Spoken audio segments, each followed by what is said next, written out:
It's an uncomfortable fact that the history of our world is all too often defined by conflict. Over the centuries, there have been many examples of invasions, conquests, and captivities. Perhaps nowhere has this been more apparent than here in northern Israel. In the 8th century BC, it was the setting for one of the largest forced deportations ever recorded in human history.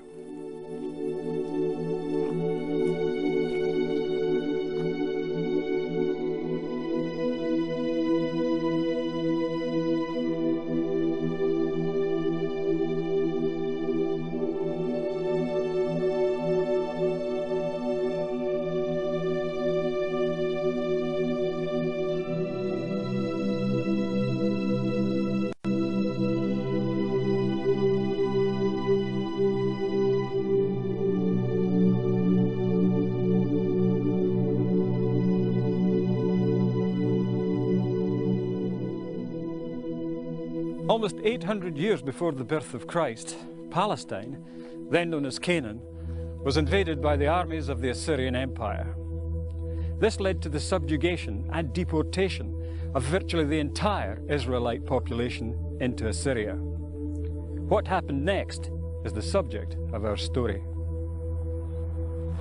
Following their deportation, this huge number of Israelites, taken captive by the Assyrians in the 8th century BC, became known to history as the lost tribes of Israel, not just because they lost their homeland, but also because they lost their Israelite identity. The subsequent decline of the Assyrian Empire enabled these lost tribes to begin their migrations, journeys that would take many of them out of Assyria westward into Asia Minor and Europe.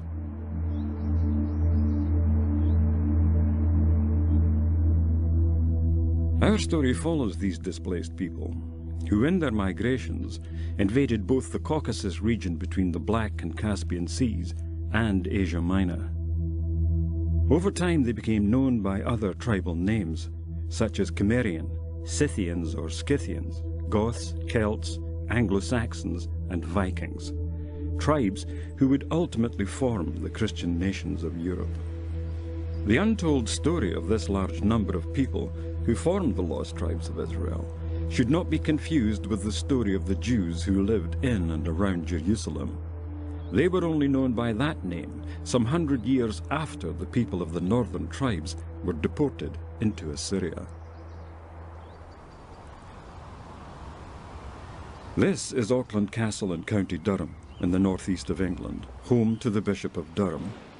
It's here that some remarkable images tell us something of the beginnings of our story. These impressive figures were painted in the 17th century by the Spanish Baroque artist Francisco Zurbarán.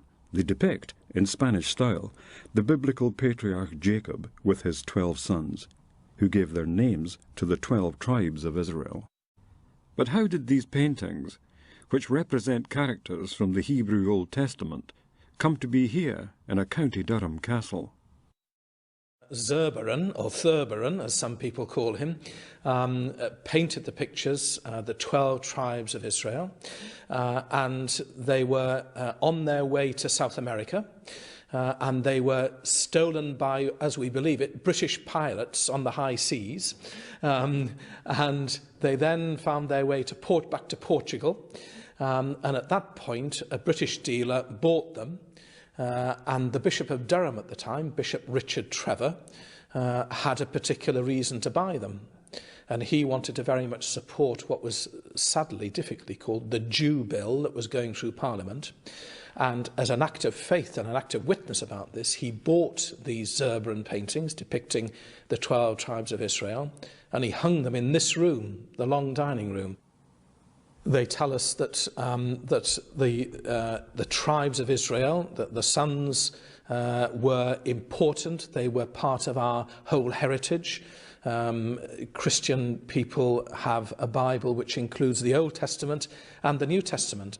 The New Covenant that Jesus came to tell us about, God's New Covenant, was from the Old Covenant given to the people of Israel, the chosen people, and that they would be in God's favour. They were God's chosen ones to do his will and his work. And Jesus, we believe, came to tell God's chosen people of God's will and purpose in the New Covenant, and he did that eventually by giving up his life and dying for us. So what does the Bible tell us about Jacob and his 12 sons? Well, the Bible tells us that Jacob's name was changed to Israel. Quite a grandiose title. It means one that rules with God. Consequently, his 12 sons became the ancestors of the 12 tribes of Israel. Now, they also inherited an unconditional promise from Almighty God that their descendants would grow into a great nation and company of nations. They would spread abroad to the west and to the east, to the north and the south, that in them all the families of the earth will be blessed. And they were also given possession, title deeds, if you like, of the land of Palestine, which at that time was known as the land of Canaan. But the occupation of that land, that's the right to actually occupy it, was contingent upon them implementing in their national life the laws that were given to them by the prophet Moses. Now, each of the tribes inhabiting the land were given a portion of territory. And the territory was split between the tribes, each one except the tribe of Levi. The Levites were like the public servants of the time. They were teachers, they were scribes, they were priests, they were lawyers. Joseph's territory, however, was divided between his two sons, Ephraim and Manasseh. They were the birthright tribes. They were the ones to whom this great promise of being a great nation and a company of nations essentially applied. Now, in the course of time, the nation of Israel was divided into two distinct separate kingdoms: Israel in the north and Judah in the south. So distinctive was this separation that they each had separate monarchies, and from time to time they were at war with each other. Now, the occupation of the land, contingent upon them being obedient to the laws of God as given by Moses, they totally, miserably failed to achieve. And ultimately they were evicted from the land. They were deported into Assyria largely, and therefore they had to grow into this nation and company of nations outside of Palestine. Some of the coastal tribes, particularly Asher and Dan, along with the Phoenicians and the sea people, traded along the ancient sea routes, navigating way beyond the Mediterranean. Some of the tribe of Dan decided to move north. They only had a small parcel of land on the coast, and they were the second largest tribe. And so they captured a northern Canaanite city, and they enlarged it and named that region Dan, in memory of their forefather Dan. This is the archaeological site of Tel Dan in northern Israel. It was once a major commercial and religious center for the Israelite tribe of Dan, who occupied this region for hundreds of years. Along with the other tribes of Israel, they had settled in this promised land of Canaan. The city of Dan was one of the places where the people of the northern kingdom of Israel engaged in the idolatrous worship of the old Canaanite gods, while the people of the southern kingdom of Judah worshipped at Solomon's temple in Jerusalem. In the 8th century BC, the Assyrians attacked.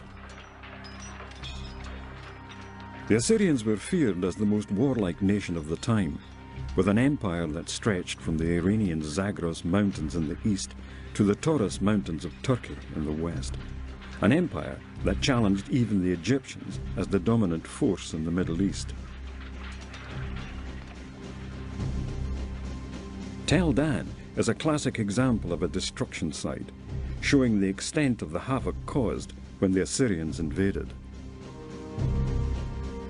The northern kingdom of Israel succumbed to the onslaught, and following a series of attacks, the people were deported north from their homelands to the Assyrian territories south of the Caspian Sea.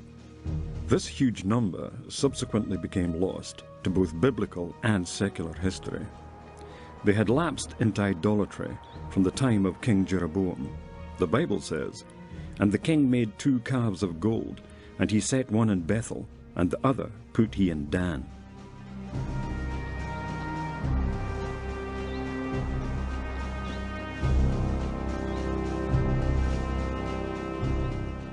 Following the division of the kingdom of Solomon, King Jeroboam established a cult at Dan as an alternative to the one at the temple in Jerusalem.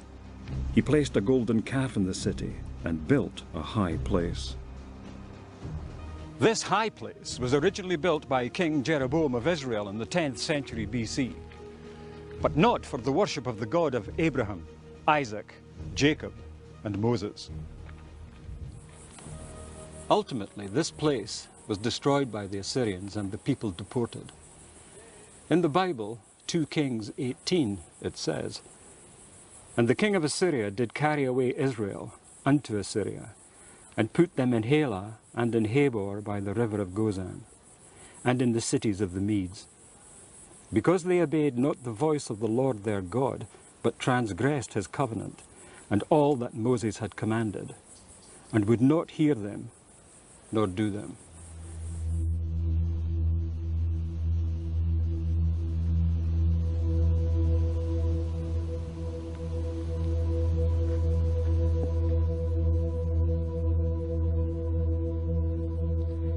Tel Dan was only the beginning of a campaign that would leave Palestine devastated. To the south, the important commercial center of Hazor was also destroyed by the Assyrians in the 8th century BC. Tel Hazor is located in the Hula Valley at the foot of the Galilee Mountains. It was destroyed during the Assyrian military campaign of 732 BC, and its inhabitants exiled, along with those of the entire Galilee region. The site features buildings which include those of the period of the Israelite occupation. The entrance to the city was through an impressive 6-chambered gateway, typical of the period. This reconstructed oil press is one of the few examples to be found and tells us something of the day-to-day life of the inhabitants of the city, an existence that was violently disrupted by the Assyrian invasion. Another example of this wholesale destruction can be found here in the ruins of the once magnificent city of Megiddo, lying in the heart of the Jezreel Valley. During the biblical period, Megiddo was one of the most important cities in Israel. It controlled the international trade routes that linked the ancient world centers of culture and power, Egypt and Mesopotamia. The Assyrians destroyed the city and deported its inhabitants.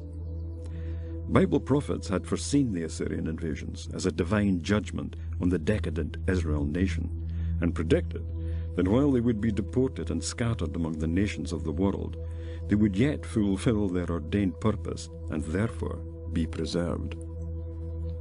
The ancient scriptures predicted that the descendants of Jacob Israel would emerge as a great nation and company of nations with an established monarchy.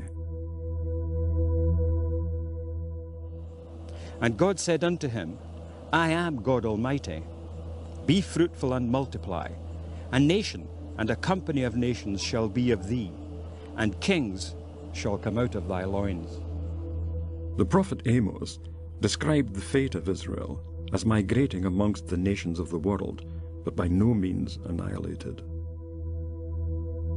For lo, I will command, and I will sift the house of Israel among all nations, like as corn is sifted in a sieve. Yet shall not the least grain fall upon the earth. The prophet Jeremiah stated that Israel would continue as a nation as long as the sun, moon, and stars remained in the sky. Thus saith the Lord, which giveth the sun for a light by day, and the ordinances of the moon and the stars for a light by night, which divideth the sea when the waves thereof roar. The Lord of hosts is his name. If those ordinances depart from before me, saith the Lord, then the seed of Israel also shall cease from being a nation before me forever.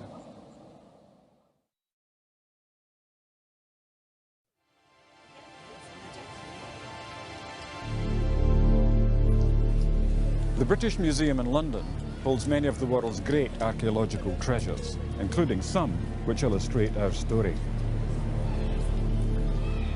The 19th century was a particularly fruitful time for the museum, as explorers and adventurers travelled the ancient world in search of the treasures that would help tell the story of human development. One of the sites of particular interest was the Assyrian capital, Nineveh. The British Museum holds one of the world's greatest collections of Assyrian art, providing a unique insight into the way they lived and died. This is the black obelisk of the Assyrian king Shalmaneser, found in 1852 by Austin Henry Layard in the mound at Nimrud in ancient Assyria. Each of its 4 sides is divided into 5 sculptures, representing the tributes brought by vassal princes, including Jehu, king of northern Israel, seen here prostrate before Shalmaneser. Assyriologists succeeded in reading the name of Jehu, which referred to him not as an Israelite, but as the son of Humri, a name derived from Omri, an earlier king of northern Israel. It says, "The tribute of Jehu, son of Humri, received from him silver, gold, and many treasures fit for a king." The British Museum press booklet, The Bible in the British Museum, tells us Omri had been such a prominent ruler in his day that the Assyrians referred to Israel as Bit Humri, or the house of Omri. The name Israel is not found anywhere on this obelisk, which indicates that the people of the northern kingdom had not only lost their homeland, but also their identity as Israelites. They were now the lost tribes of Israel.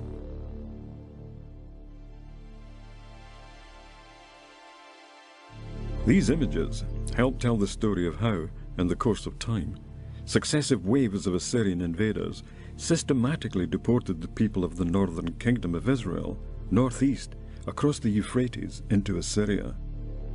To make matters worse, not only did the Assyrians deport the people of the northern kingdom of Israel, but a later king, Sennacherib, decided to invade the southern kingdom of Judah, where, in a bitter and cruelly fought campaign, he captured many towns and cities.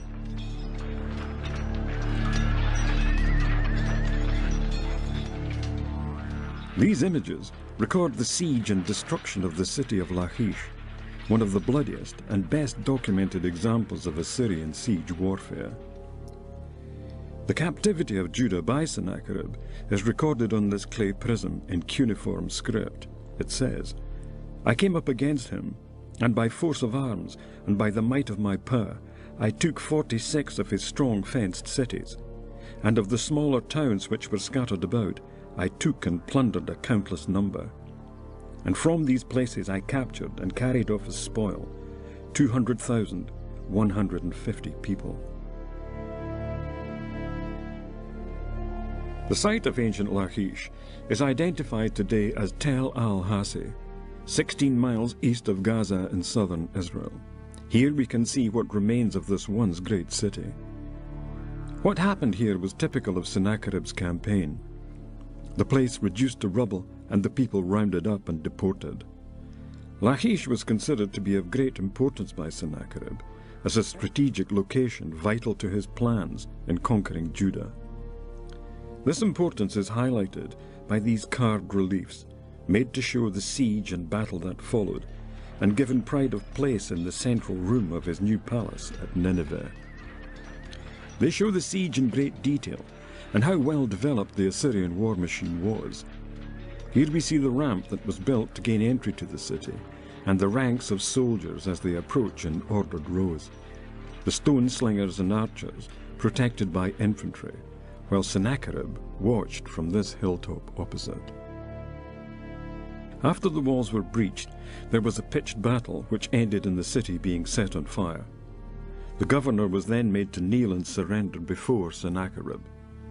These acts of destruction and terror concluded the forced deportation of almost the entire population of the northern kingdom of Israel and much, if not most, of the southern kingdom of Judah.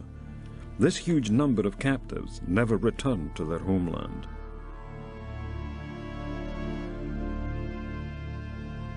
The only Israelites who remained in Palestine, other than the elderly or infirm, were the inhabitants of Jerusalem. They would be taken to Babylonia more than 100 years later, where they spent 70 years in exile, before some returned to Jerusalem and became known as the Jews.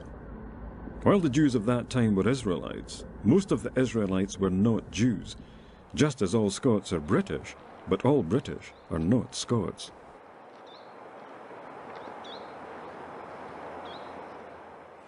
Centuries later, the Jewish historian Flavius Josephus, in his book, The Antiquities of the Jews, tells us something of the fate of the lost tribes, saying that they were beyond the Euphrates and were an immense multitude not to be estimated by numbers.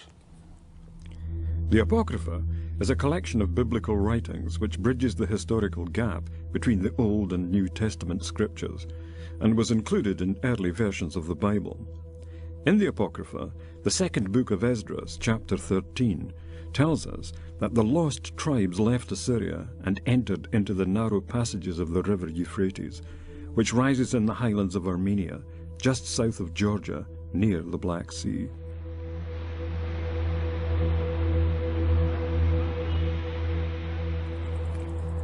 This is Tbilisi, capital of Georgia, on the banks of the river Kura. The Silk Road ran through here, giving the city great importance as a trading center. It's also of vital strategic importance, situated south of the Caucasus Mountains, guarding the pass, which is the main route to the north.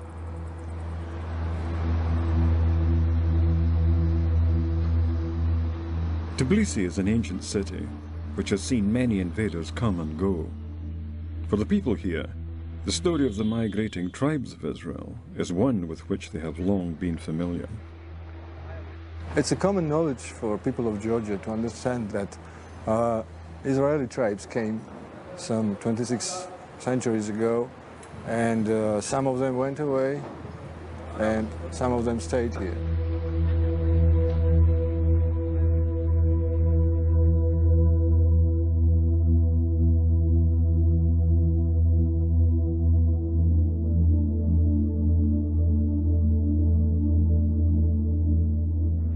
Well, this is a truly wonderful view and an important one for our story, for it's here that the migrating tribes who travelled up the river Kura stopped at the village of Nusreta, where some of them stayed and set up home, while others continued their migration north through the pass.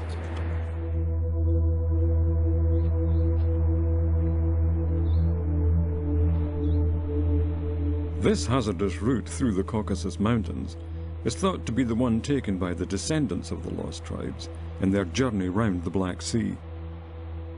Before the First World War, Reginald Pierce was confidential secretary to the North Caucasian Oil Company in Grozny, where he became a fluent writer and speaker in Russian.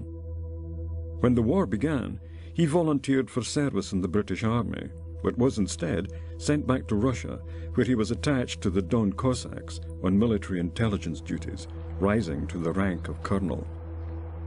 His experience in working with the Russians in the Caucasus gave him unique access and insight into this strategically important part of the world. In 1937, he wrote an article which appeared in the National Message magazine, in which he said, "It has been my good fortune upon several occasions to travel through the Caucasus Mountains, taking the route of the Georgian Road. This is one of the two highways through the mountains from south to north, and is known in native legendary and song as the Pass of Israel."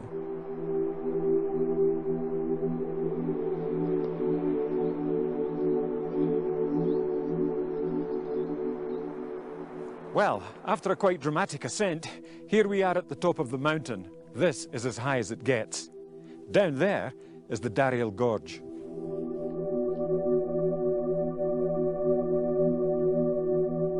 Colonel Pierce went on to observe that having passed successfully over this, the real ridge of the pass, Israel were faced with the descent into Europe. On the way down, they would leave behind them the mountain named Zion, a mountain which has always been known as such, and which has given its name to a village now situated in the pass.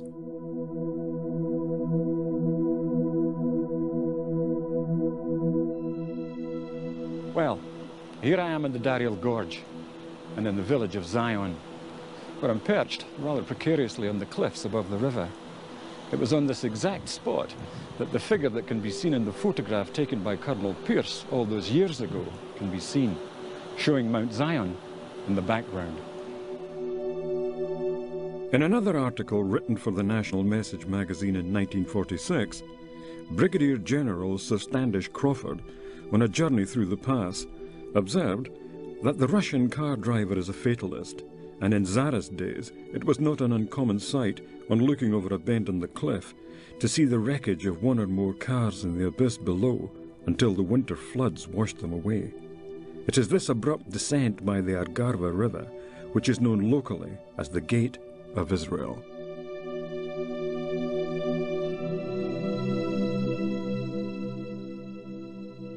The second book of Esdras also describes how the migration of the lost tribes continued for a further year and a half before settling on the fertile lands around the Black Sea, a region which acquired a name that became synonymous with wandering tribes, Scythia.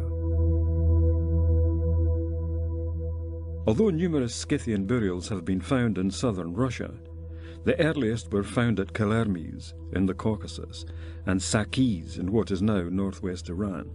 This corresponds with evidence found in contemporary Syrian texts and is the same region to which the lost tribes of Israel were deported. The Jewish Encyclopedia outlines several theories as to the fate of the lost tribes, in particular that the identification of the Scythians with the lost tribes is because they appear in history at the same time and very nearly in the same place as the Israelites removed by Shalmaneser. Another people related to the Scythians were the Cimmerians, who have also been identified as descendants of Israel's lost tribes. The 5th century BC Greek historian Herodotus records how the Cimmerian people once occupied a region north of the Caucasus in what is now Ukraine and southern Russia.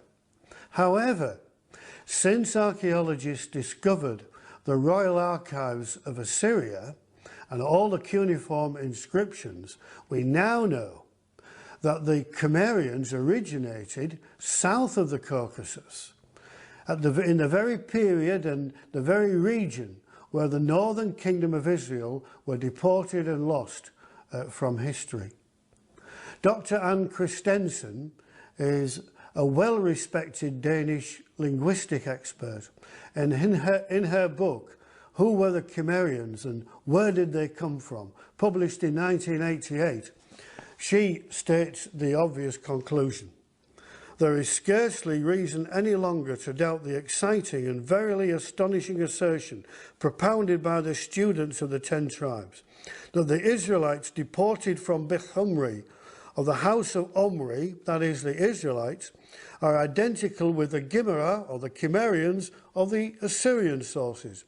Everything indicates that the Israelite deportees did not vanish from the picture, but that abroad and under new conditions they continued to leave their mark on history.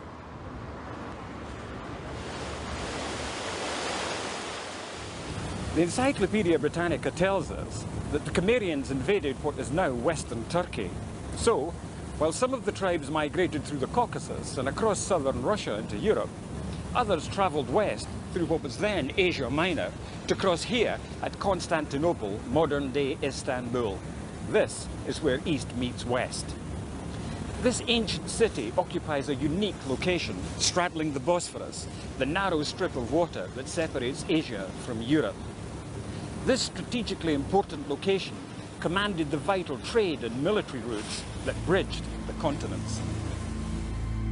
Many armies have passed through here, including those of the Persian king Darius in the 6th century BC, who, according to the Greek historian Herodotus, made a failed attempt to conquer the Scythians. He built a bridge of boats across the Bosphorus before leading his army north to the Danube. In the resulting battle, the Scythian cavalry and archers forced Darius to withdraw back to the Bosphorus, where he retreated into Asia, never again to attempt an invasion of Europe. This event underlined just how important this place was in crossing from one continent to another. The Cimmerians, in continuing their westward trek, would ultimately become known as Gauls and Celts. The 19th century scholar and antiquary, the Reverend Samuel Lysons, in his 1865 book, Our British Ancestors, Who and What Were They?, states that the Cimmerians, seeming to be Gauls or Celts under a different name, it is observable that the Welsh, a Celtic people, still call themselves Cymri. Not only did Old Testament prophets affirm that the lost tribes of Israel would be preserved in their migrations, the New Testament writers also recognized their continued existence and development. The Apostle James addresses his entire epistle to all 12 tribes scattered abroad. James, a servant of God and of the Lord Jesus Christ, to the 12 tribes which are scattered abroad, greeting. The Apostle Peter continues to recognize them as a chosen generation, a royal priesthood and holy nation, and reminds them of the words of the prophet Hosea, that for a while in their Assyrian captivity they ceased to be a people, but are now once again the people of God. But ye are a chosen generation, a royal priesthood, and holy nation, a peculiar people, that ye should show forth the praises of him who hath called you out of darkness into his marvellous light, which in time past were not a people, but are now the people of God, which had not obtained mercy, but now have obtained mercy. Nowhere on its long journey to the Black Sea does the river Danube look more impressive than here at Budapest, the capital city of Hungary. The Danube is the second longest river in Europe, stretching from its estuary in the Black Sea to its source in Germany's Black Forest. Widely regarded as one of the most beautiful cities in Europe, Budapest can trace its roots back to prehistoric times. It's an intriguing thought, as some scholars have suggested, that the Israelite tribe of Dan incorporated their name into some of the geographical features they encountered on their travels. Starting with Tel Dan in Israel, and in the course of their migrations, the great rivers, the Dnieper, the Don, or even the Danube. Running through the heart of the continent, the Danube has provided a readily available route for armies and all manner of travelers over many centuries, including the lost tribes as they moved westward across the continent. Heroes Square bears testimony to Hungary's turbulent past, with the 7 mounted horsemen representing the chieftains of the Magyar tribes who founded the Hungarian people in the 9th century. If it is the case that the lost tribes of our story are represented by the Scythians, their presence in the region of the Danube is recorded by an impressive collection of artifacts held here in the Hungarian National Museum.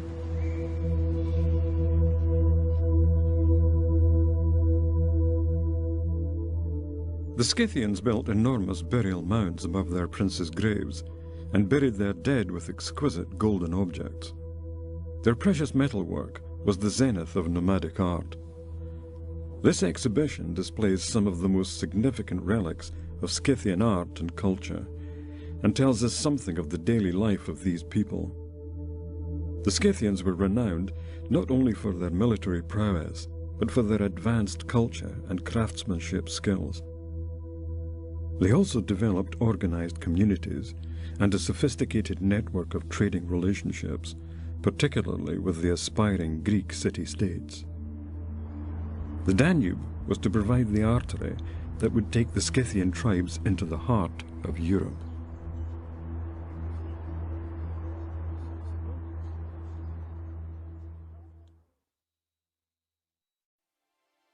By the 6th century BC, successive waves of Scythian attacks overtook much of pre-Roman Iron Age Poland and Germany. In the years since the end of the Cold War, what was East Berlin has undergone an extensive restoration program.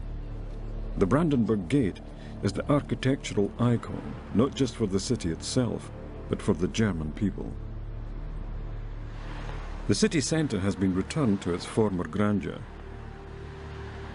Nowhere is this reconstruction more apparent than on this small island in the River Spree, on which stand the country's great museums. They hold many priceless archaeological artifacts, including those which tell us something of the Scythian presence in Europe.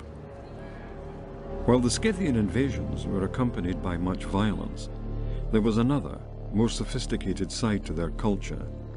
In 1882, a hoard of Scythian treasure was found at the Iron Age archaeological site of Wetterschwelt on the German-Polish border. Some of the wonderful gold objects found there are on display here at the Altes Museum. Taking pride of place in the collection is this golden fish and sword found at Witoskowo. The exquisite craftsmanship of these items bear testimony to the advanced metalworking skills employed at that time.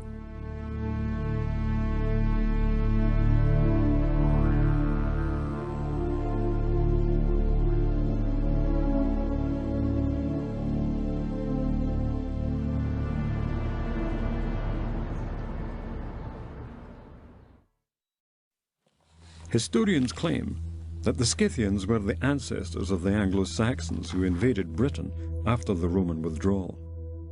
The historian Sharon Turner, in his History of the Anglo-Saxons, says, "The Anglo-Saxons, Lowland Scots, Normans, Danes, Norwegians, Swedes, Germans, Dutch, Belgians, Lombards, and Franks have all sprung from that great fountain of the human race, which we have distinguished by the terms Scythian, German, or Gothic."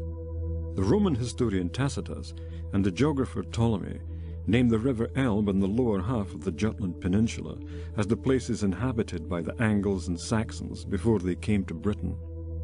It's also interesting to note that the British historian Nennius, in his account of the arrival of Hengist and Horsa in England, states that messengers were sent to Scythia for reinforcements.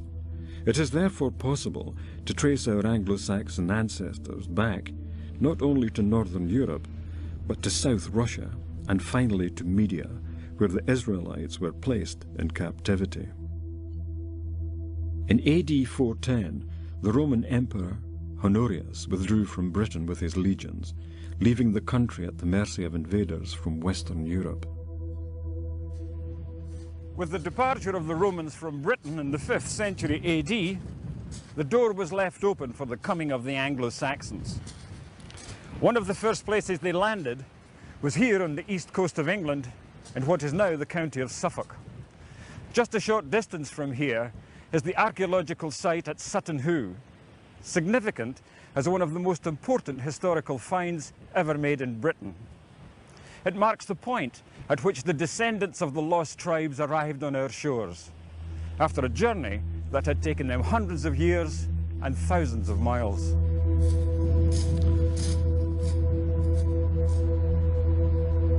The site at Sutton Hoo was first excavated in 1938, when the owner of the land, Mrs. Edith May Pretty, determined to find out what, if anything, lay beneath the ancient burial mounds just a short distance from her home. She employed Basil Brown, a Suffolk archaeologist, to undertake a dig on her land. In 1939, he opened 3 of the ancient mounds, and in the largest, discovered the remains of a 90-foot-long Anglo-Saxon burial ship. The use of large iron bolts suggests an earlier British origin, whereas the Angles and Saxons tended to use wooden dowels in their ships. Whichever the case, Basil Brown realized that this was no ordinary burial, but that of a rich and powerful nobleman or king. While much of the rest of the site had been plundered by grave robbers, the greatest prize had eluded them: Anglo-Saxon gold, weapons and ornaments, Byzantine silver and other objects that suggested links with France and Scandinavia. The treasures found at Sutton Hoo are to be seen on display at the British Museum, where this impressive helmet takes pride of place. Other items of significance in the collection include the king's shield and sword. These magnificent silver bowls clearly show the Star of David, which suggest a Middle Eastern connection.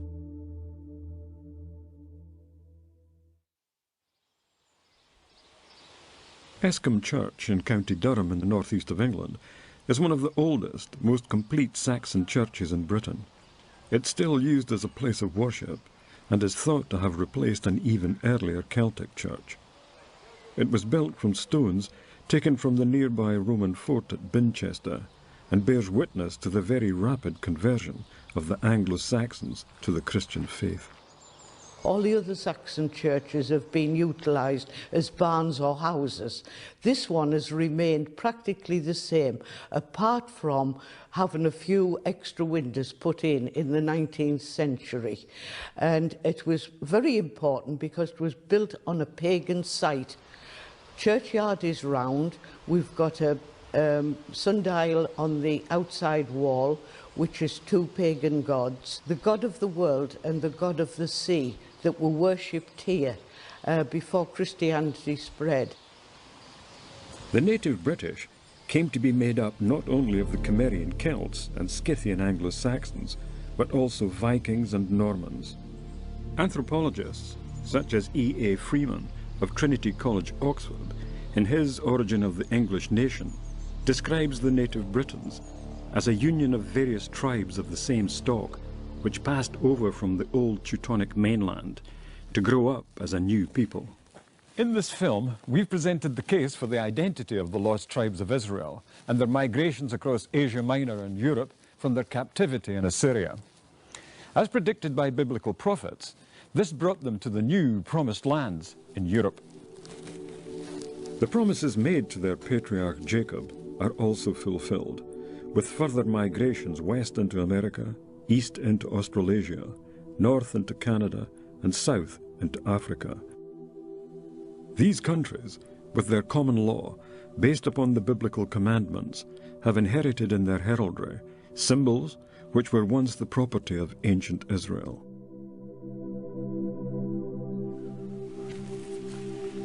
In the history and development of their culture, the Anglo-Saxon, Viking and Celtic peoples, along with other Christian nations, have provided missionary workers who have taken the gospel to every part of the globe. Their efforts in providing healthcare, education and spiritual guidance have improved the lives of millions. Over 2 centuries, the work of the missionaries, however imperfect, remains a powerful witness for the Christian faith throughout the world.